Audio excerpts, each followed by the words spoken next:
back to this special chat with Dr. Raghuram Rajan and Professor Rohit Lamba on their recently launched book, Breaking the Mould.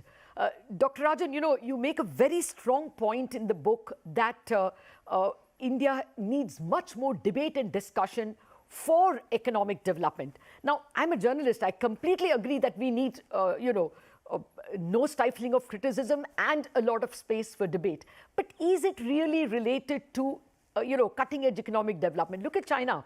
I mean, in quantum computing, 5G, artificial intelligence, there was a Harvard paper which says that they are, up there with the United States in so many things. So are the two relatable?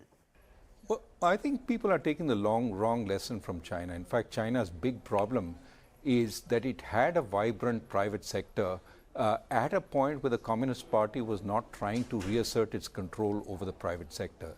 What has happened over the last few years is because the Communist Party has been trying to assert itself, the private sector has shrunk, the public sector has grown, and yes, even the Soviet Union managed to produce sort of military technologies.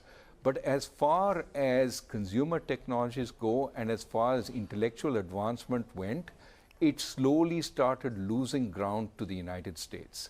And I think the same is true for China. In fact, you see Chinese intellectuals now writing that with the crackdown on free thought, with the party trying to assert its primacy, you are seeing innovation starting to slow down, except in areas which are fundamental to the Chinese sort of military and government focus. So, for example, the chip technology that they're focusing on and the surveillance technology they're focusing on. So I think that when you read the China story, you have to understand why they're slowing down so dramatically in the last few years.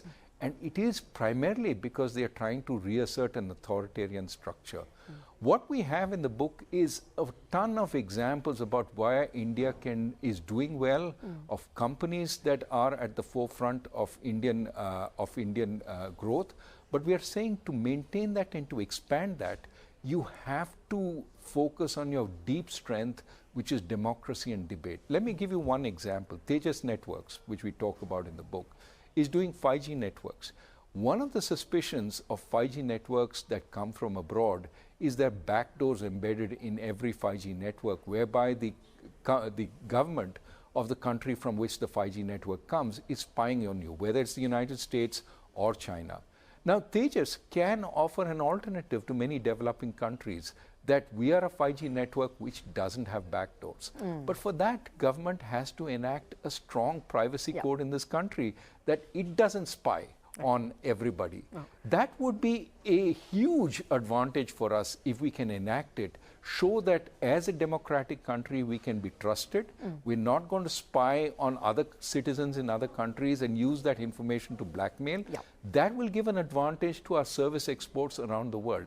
But we need a forward-thinking government to understand that. I would back this, that the government should not spy anyway. With or without growth, this is fundamental for us as citizens of No, but Latha, let me interrupt you there just to say. We make this point as something that seems to be an elite concern. The government is spying everywhere. I think it's a more fundamental concern that one of the reasons China's sort of technology service providers are distrusted in the rest of the world. Why are there bans being placed on TikTok, even though it is now Singapore incorporated? Because there's the sense that the Chinese government can use it to spy across the world, to brainwash kids across the world. No, that point is taken, sir. We, as India, can go with a different image, and that's over and beyond the fact that privacy is a moral issue.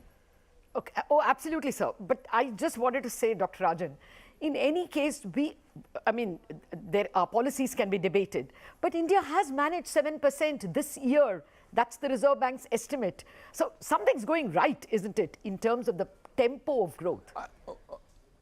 Our point is not that we are going, seriously wrong. Okay. Our point is that if we are to employ all those people coming into the labor force, the population dividend, as sometimes it's called, right?